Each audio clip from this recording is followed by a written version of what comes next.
Welcome to today's program, where we will explore an essential skill for professionals in service-based industries, conducting a tour of a customer's home, also known by many as a walkthrough. But let's get this straight. A successful home tour isn't just about walking through a space, it's about building trust, identifying needs, and showcasing your expertise to make customers feel confident and understood. But how do you strike the right balance between listening and leading? How do you navigate sensitive situations and leave a positive, lasting impact? So I'm pleased to welcome Kyle Kluth with Pinnacle Eco Clean, Rochester, New York. A little bit of snow up there, Kyle? A little bit, really heavy snow. It's wonderful. Yeah. It makes going out and doing cleaning jobs a little more interesting. Yes, certainly does. And thanks for having me back, by the way. Absolutely. So I know that one thing that you're proud of with your team there at your company is how you deal with customers, that interaction. But let's talk about the walkthrough because when you show up at a customer's home, especially that first time customer, you got to set the tone. You're greeting the customer for the first time perhaps, but you're going to go into their house and that's their home, their private space. Can you talk about the best way to do that when you get in that door, how to conduct a walkthrough, that tour of the home? Yeah, so we like to tell our technicians that kind of less is more when you're talking. You don't want to dominate the conversation whatsoever. So, and when you go into the home, you have to always remember it is not your home. You got to remember to ask permission for basically everything. Uh, Ask them, would you like to give me a tour of what we're going to be doing for you today? Or also ask them, is it okay if I step in this room? It creates a better atmosphere for the client, a more comfortable atmosphere for them to work with you in. So as you walk through the home, you no doubt want to look at things, you want to do your inspection. Don't open doors, ask permission. But how do you address their real needs or concerns as you do this tour? You really have to ask questions. And when they tell you the answers, you have to listen to their answers, which sounds really easy. Uh, but it's surprisingly not something that people do. Here's my problem. When the customer says, here's my problem, then the technician might say, okay, yeah, we can fix that problem because, we know how to do this, this, and this. Now more than ever, people want to be heard. And that's something that you really have to do. You have to actively listen to what they're saying because when you do that, they're going to feel like they're taken care of.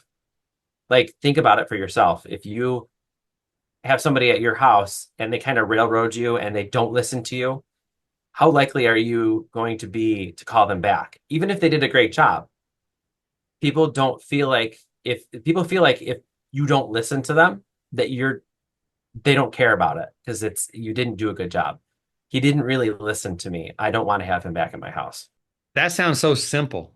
Listening. I mean, a technician goes in the house, they've done the greeting, they're looking around, they ask a question or two, the customer's speaking, they're going to listen, or are they not?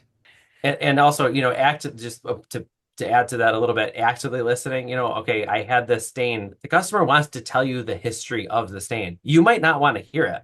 It might take them 10 minutes to explain it, and you might think that that's the biggest waste of 10 minutes of your life. Oh, good point.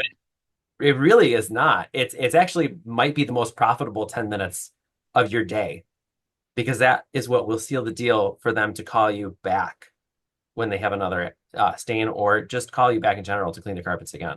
hmm I know when I had my cleaning company, Kyle, I had one job after the other. I was always thinking ahead. You might be looking at a customer in the eye in their living room and they're talking about that stain or what happened. And you're thinking, okay, I need this person to speed it up. I need to get to work. I have six more jobs today. Yep. How do you rein that in? What do you do, Kyle, to rein that in and just not think about what's coming? One of the things that's really important is to not overbook yourself. So that starts in the office. That starts with the scheduling. Too many people overbook themselves and then they feel rushed. And because of that, you do eventually lose business because people don't feel like you're taking care of them. They feel like they're part of a cog in a machine, right? You Good just point. are an assembly line, and they're just another number for you to check off their list for the day.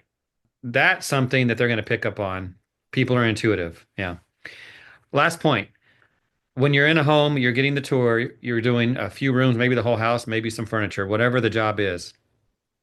And you notice it's like extremely soiled or there's issues you're concerned with. How do you communicate that without offending the customer? That's a tricky one. And that's something that takes practice. And I suggest that you don't practice on your clients. um, yeah, so you may point out to them that they have stains or that they're saying, and you might need to tell them things up front, like this area may not come as clean as other areas in the house. And here's the reason why. And tell them directly. When you do that beforehand, it's a reason.